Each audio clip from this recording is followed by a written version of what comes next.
Welcome to the Trunk of the Mysteries. In this program, we'll be announced very interesting facts about the Day of the Dead. As well, we will witness paranormal experience, and also we will share a horror story. Let's begin. Hello people, my name is Cesar. This is Mario. Mario, he's musician. He's going to tell us the story about an urban legend. Tell us about it. Okay. This is a story about a family from Galeana, Nuevo León. Okay, so this family, they traveled to Monterrey because there was the father, the mother, and a daughter. Okay, only 3 people in the family. The situation was this: they traveled to Monterrey because the father got a job at the Monterrey Foundry, in Fundidora Park. Okay, so he got a job and they had to move to Monterrey. This story is a myth, and it is very famous in Monterrey because this family was a very rich and very wealthy family. The situation was this: they had a lot of money, and because of this, many people in Monterrey, in the neighborhood, all the people surrounding the house, they noticed that they had money. They were rich, but they were very humble. And one day, the father went to work at the Fundidora Park at the Monterrey Foundry, and because he was absent, the family was visited. Apparently, they were visited by some robbers. Some people entered the house, and the story goes like this: when he came back to his house, he found that his family was murdered. The wife, his wife was murdered, his daughter was murdered, they were dead. And the police and the authorities, they didn't know what happened. But they found out that the locks, the doors and the windows, they were untouched. They were not forced, so it was not a struggle. And they deducted that maybe it was a person, or maybe there were some people that know the family. The family? Yes. So maybe some people went to the house and they knocked the door, and the family answered, like, "Hey, hello, just come in." So they let them into the house, and maybe they took advantage of it and they killed these people.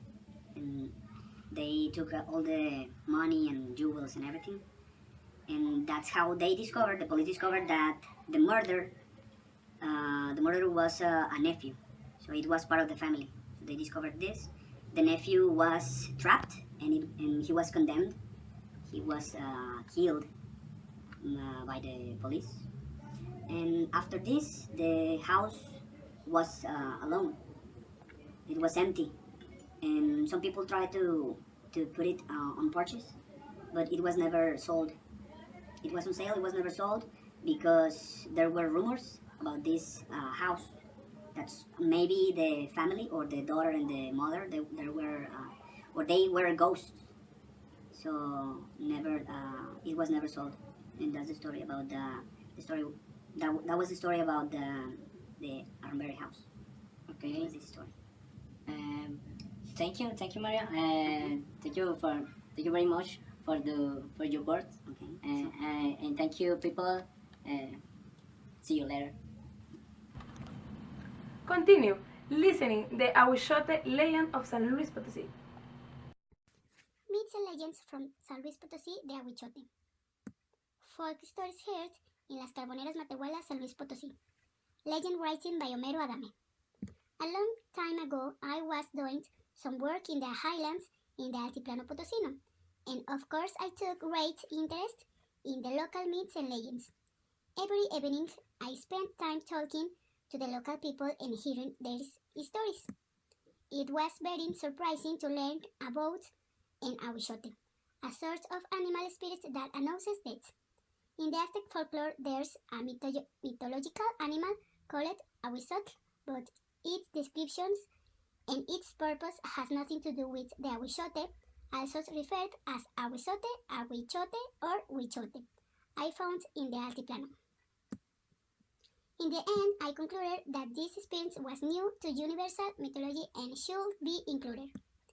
Anyway, I hear different stories of this Ahuichote. and all of them spoke of how such spirits was the messenger of death. One night, while drinking hot chocolate by the fireplace, an old lady told me, "Years ago, for several days, we heard a strange house, and we knew something bad was going to happen. A couple of days later, we learned that Chencho died in Monterey. His corpse arrived at midnight, and we all went to his poor house to bury him. All the time we were bailing Chencho. We kept hearing a strange noise. It was like a cry of a coyote, but not quite the same. It was in a human house, not from this world. We could hear it, and we all knew what it was. Yes, it was the house of the Aguichote himself, because he was saying that there was a dead person in the village, and that dead person was Chencho, who was from this village but living in Monterey. The Aguichote cried all night. Next morning, after the service offered by a priest from Matehuala, we all went to the cemetery for Chencho's funeral, and the frightened house of the Aguichote was harder and sadder than ever. When the grave was covered with soil, the howling stopped. We didn't hear the Aguichote again that day, and not for many days. Here we all know that when the Aguichote house, somebody is going to die.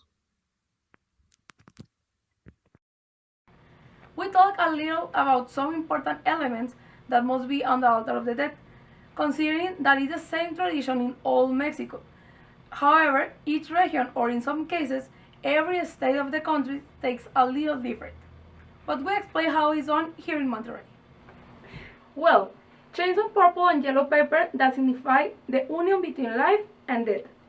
Another is the flowers are welcome for the soul. White flower represent heaven, yellow flower the land, and purple mourning. Another element is the photograph of the person to whom the tribute is dedicated. A crease to be blessings, salt so that the body will not rot, and a rod to release the dead from the devil and evil spirits. Candles representing the ascent of the spirit also mean light and guide the way. And another thing of the candle is represent the soul alone. And the last element, the water that gives life and energy to the road, and the favorite food for the deceased.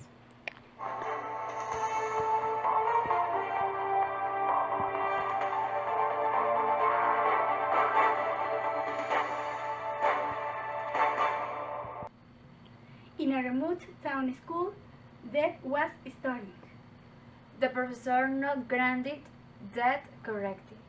Enter death.